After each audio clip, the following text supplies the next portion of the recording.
Ci siete mai stati nello sgabuzzino degli orologi? No? Beh, vi ci porto io oggi per parlarvi di commercio, per parlare di scambi, di vendite e anche per spiegarvi come ho fatto a vendere un orologio in 19 minuti. Ne parliamo tra pochissimo, dopo la sigla. Vai!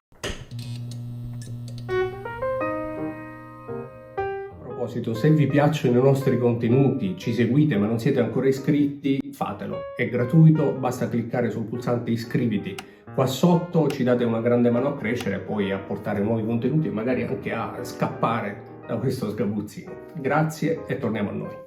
Come dicevo, non è il nostro set abituale, ma questo è lo sgabuzzino degli orologi, dove il nostro amico tenente, il Gran Visir di Tic Tac Watch Channel, ama dire che ciappino con il cronocomparatore, con i miei strumenti e distruggo qualsiasi orologio. Va bene, scherzi a parte. Volevo parlarvi del Nivada Chronomaster. Ne abbiamo parlato su questo canale in un precedente video, l'ho recensito, ed è un orologio che, per quanto mi sia piaciuto, non ho mai utilizzato davvero. Anzi, forse non l'ho mai utilizzato, se non indossandolo per la recensione. È un orologio molto bello, però c'è da dire che l'azienda mi ha fornito un calibro automatico che non è molto fedele all'edizione storica di cui abbiamo anche parlato in un recentissimo video e che aveva un calibro manuale Valjoux. Insomma, un orologio che non mi ha convinto al 100% per quanto lo reputi davvero molto bello, ma non sul mio polso evidentemente. Così ho deciso di venderlo, un listino di circa 2000 euro. C'è subito da dire che in quanto oggetto di recensione l'ho venduto a un prezzo davvero molto conveniente, 1300 euro. Però io l'ho venduto come usato ed è un orologio che non ha naturalmente il mercato di altri blasonati o addirittura di Rolex. È un orologio che ha la sua fetta di appassionati. Ora, direi che non c'è niente di strano nel vendere un orologio in pochissimo tempo. Probabilmente c'è chi li vende anche in minor tempo e io peraltro non sono abituato a vendere. Però ecco, l'idea di questo video nasce semplicemente perché è molto ricorrente la domanda che mi fate quando si tratta di vendere o acquistare orologi, soprattutto tra privati. E cioè, quali sono i canali più giusti, più sicuri, come comportarsi in determinate circostanze. Quindi oggi vi spiego come ho venduto il Nivada dopo anni in cui non vendevo nulla e vi racconto qualche piccolo trucchetto per vendite e acquisti di valore più importante. Ora, premetto che non ho utilizzato subito e non ho neanche utilizzato Facebook Marketplace, che qualcuno peraltro consiglia, ma che onestamente credo che sarebbe davvero l'ultimo posto su cui metterei un orologio importante in vendita. Però, fatta questa premessa, ho utilizzato esclusivamente Telegram, perché su Telegram ci sono una serie di gruppi, tra cui per esempio il mercatino di TOC, ma anche una serie di gruppi più professionali e molto frequentati nei quali inserire e vendere i propri orologi. E Telegram si rivela uno strumento davvero molto interessante, innanzitutto perché è molto settorializzato. Questo significa che un gruppo nasce specificamente per vendere o acquistare orologi e quindi all'interno di questo gruppo, se ci sono 3000 iscritti, sono 3000 appassionati di orologi. E naturalmente il tutto rende la cosa molto più semplice. Non a caso il Nivada, sebbene abbia una fetta di appassionati molto ristretta rispetto ad altri orologi, l'ho venduto davvero in un attimo. Come trovare questi gruppi su Telegram? È abbastanza semplice. Innanzitutto potete utilizzare la stessa funzione di ricerca di Telegram per cercare tramite parole chiave mercatini, orologi.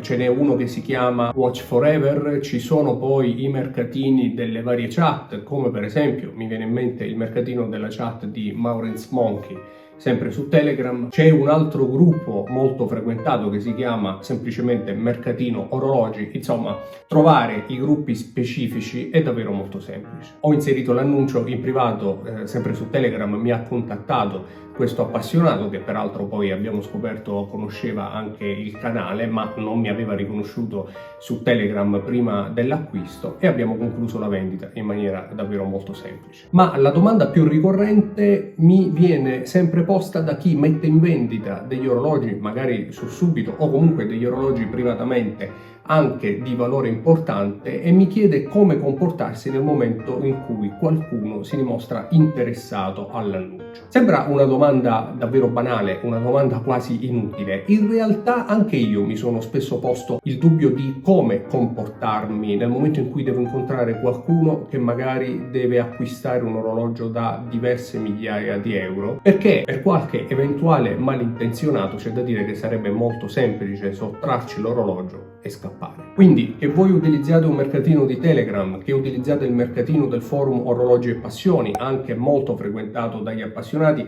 però ha delle restrizioni abbastanza importanti perché bisogna essere degli utenti registrati da diverso tempo, bisogna aver interagito, bisogna aver lasciato diversi messaggi. E utilizzate qualsiasi altra piattaforma di vendita privata, questo è il mio suggerimento. Maestro, ci fermiamo un attimo per una cosa vile. I consigli per gli acquisti, bellissima. Ve li sconsiglio. Nel momento in cui mi contatta qualcuno che vuole acquistare il mio orologio, gli do appuntamento innanzitutto in un luogo affollato, ma non semplicemente un bar o una piazza, insomma, non un luogo che comunque consentirebbe di portare a termine una truffa o una rapina. Normalmente ci incontriamo da uno dei miei orologiai di fiducia, quindi all'interno di un locale fisico, orologiaio che poi avrà conservato in cassaforte l'orologio della vendita, ma prima ancora di arrivare a questo cerco sempre telefonicamente di capire con chi ho a che fare, di capire che domande mi fa l'interessato, se è un appassionato, se sa di che cosa stiamo parlando,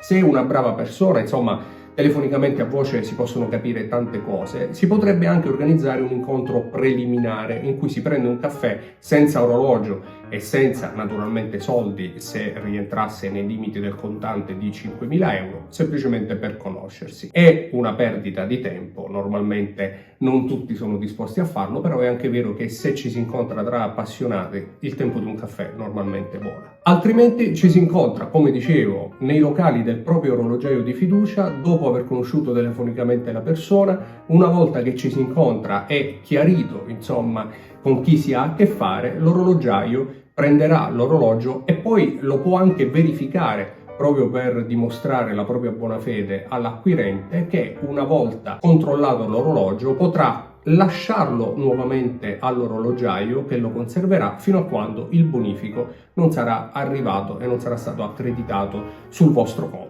In questo modo i rischi per chi vende sono davvero inesistenti, ma anche per chi acquista e che magari non si fida semplicemente di fare un bonifico a uno sconosciuto in attesa di avere l'orologio, potrete garantirgli massima trasparenza e massima sicurezza, anche dimostrando che c'è una sede fisica alla quale rivolgersi nel momento in cui si tratterà di dover ritirare l'orologio pagato. Ora, servivano i miei consigli per vendere un orologio? Probabilmente no, però ripeto, in tantissimi mi fate spesso questa domanda ricorrente, che quindi ho deciso di trattare tra un ciappinamento e l'altro, come dice il tenente, qui nel nostro sgabuzzino. Nei commenti fatemi sapere se avete altri suggerimenti, se avete altri metodi per stare tranquilli e per scambiare, vendere, comprare orologi tra appassionati. Vi ringrazio per essere arrivati fin qui, noi ci vediamo in una prossima puntata, come al solito qui su TOFC.